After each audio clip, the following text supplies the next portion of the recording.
I'm recording as well. We're never going to That's right, that's why we do it. Yeah, that's why I do it as well.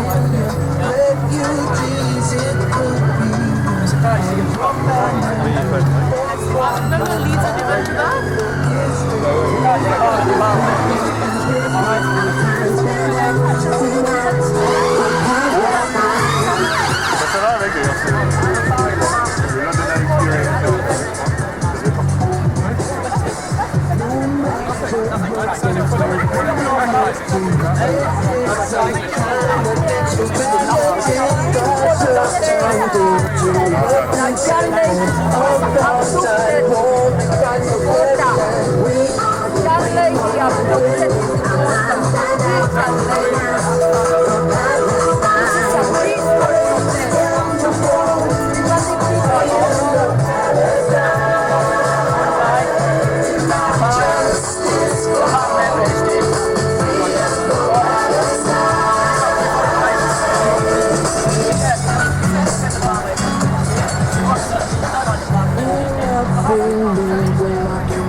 Everyone out there can disagree on that, yeah?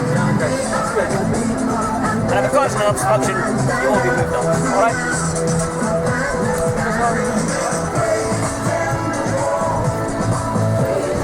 No obstruction being caused whatsoever.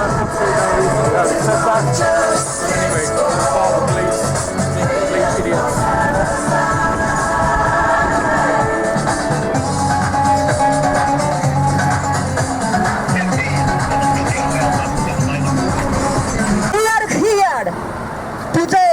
Outside the British Parliament to demand freedom for Heba Labadi, a young Palestinian woman of Jordanian citizenship who was abducted on the 20th of August 2019 by Israeli occupation forces whilst she was traveling from Jordan to the West Bank to attend a family wedding in Nablus.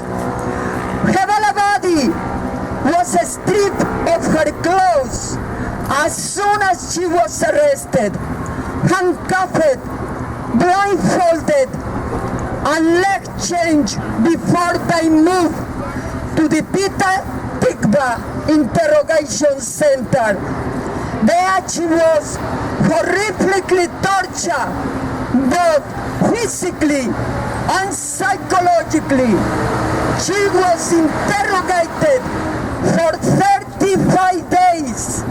The torture session lasted 20 consecutive hours a day for the first 16 days, with only 2 30-minute breaks for food.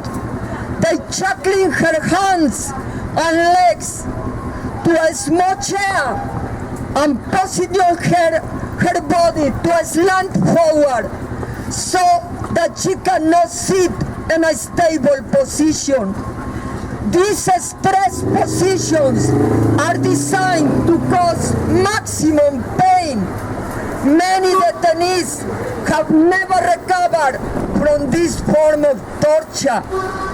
Whilst she was bound, they violently shouted at her and physically abused her. Heba Labadi has had to endure countless degrading strip searches, sexual harassment, abuse, and humiliation, with interrogators provocatively touching her legs while she was tied up, and entering the bathroom with a machine gun staring at her while she was changing her menstrual pad. They used physical violence and spat at her, insulted her religious belief. She said they threatened me and said they had arrested my mother and sister in an attempt to force me to confess. Her lawyer was prevented from seeing her from the 21st days of torture. Her mother has not been allowed to see her daughter, even after 2 months of imprisonment in an Israeli jail. Free Palestine now! Part of her torture, Heba was constantly rotated between Israel's different torture dens to face different interrogators. These included the Russian compound of Jerusalem prison, which has been named the butcher shop by female detainees. One described her experience: "I felt my body burning under their electric shock machine, the intense pain so severe." Another female detainee, kindergarten teacher, testified, "The interrogation went on for hours. They punched me in the stomach, and a female soldier repeatedly kicked me in the head until I lost consciousness. When I awoke, I found myself in a cell, chained to a bed and bleeding." After I was examined by a doctor, they found internal bleeding in my kidneys. Heba was taken to Megiddo, where young Palestinian father Arafat Jaradat, accused of throwing a stone, was tortured to death. Shin Bet claimed he died of a heart attack, but the autopsy carried out at the National Israeli Forensic Medicine Center showed no sign of heart failure or any other illness, but revealed broken bones and found his whole body was covered in strong and excessive bruising under the skin, inside the muscle and along the spine, at the bottom of the neck, deep inside the tissue. The autopsy determined the cause of death as nervous shock as a result of extreme pain from the intensity of the injuries, which resulted from multiple direct and extensive acts of torture. Currently, Heba is caged at Al-Jalami, which is infamous for its tiny hole-in-the-ground cells, 3 floors below the surface, where children are often caged. A grandmother caged at Al-Jalami described it as, "I felt I was in the cell, death in all sense of the words, like a coffin." Heba, in a statement to her lawyer, said, "What I suffered in the interrogation and the detention conditions of cruelty and atrocity, I felt this might be just imagination, but I lived it. It is abnormal and unjust, where I heard about their treatment, but it is different from the reality. This experience is the greatest injustice to humanity. Thus, we prefer death rather than humiliation. Free Palestine." Free Palestine! Free Palestine! When all the torture failed to secure a false confession, they told her, "We do not have any evidence against you, but we have administrative detention with the authority to renew it for 7 years and a half, and then we will detain you in the West Bank and prevent you from going to Jordan and deprive you of your family visits." On 25th September, Heba was slapped with a 6-month administration detention order. Administration detention is a practice whereby Israel arbitrarily imprisons Palestinians, often children, without charge or trial indefinitely on rolling 6-month detention orders. It is often used to jail Palestinians when there is no evidence for a trial or as punishment. Palestinian prisoners have described administrative detention as, quote, "mental slaughter," unquote. As there is no charge, so no way for them to defend themselves, and there is no indication of how long they will be imprisoned.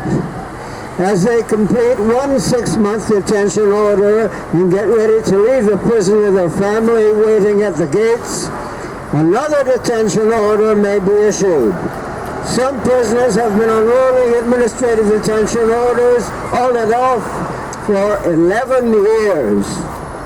Since 2000, Israel has issued over 26,000 administrative detention orders against Palestinians.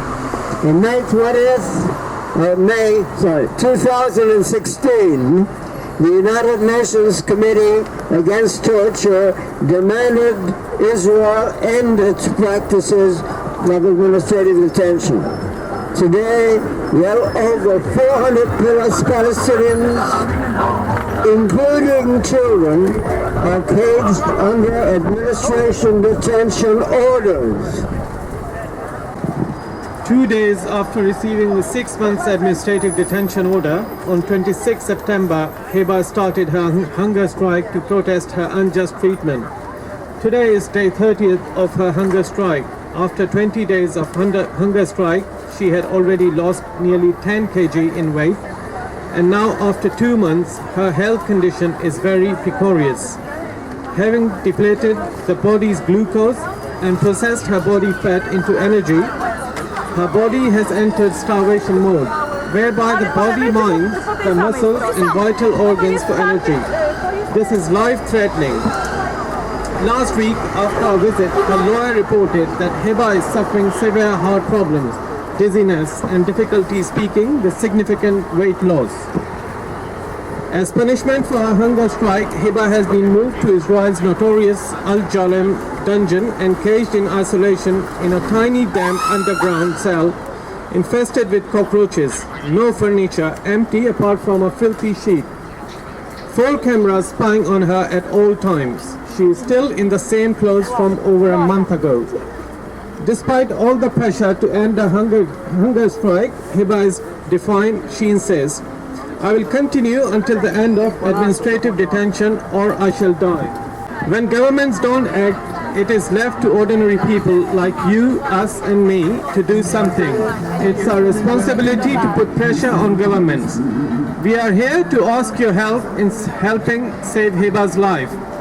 Write to your MPs asking them to intervene to save a young woman's life, to pressure the Israeli government to free a woman who hasn't been charged with any crime, let alone given an opportunity to defend herself at trial, and yet has been tortured, caged, and sentenced to 6 months imprisonment. Thank you. Free, free Palestine. Free, free Palestine. Free, free Heba Labadi.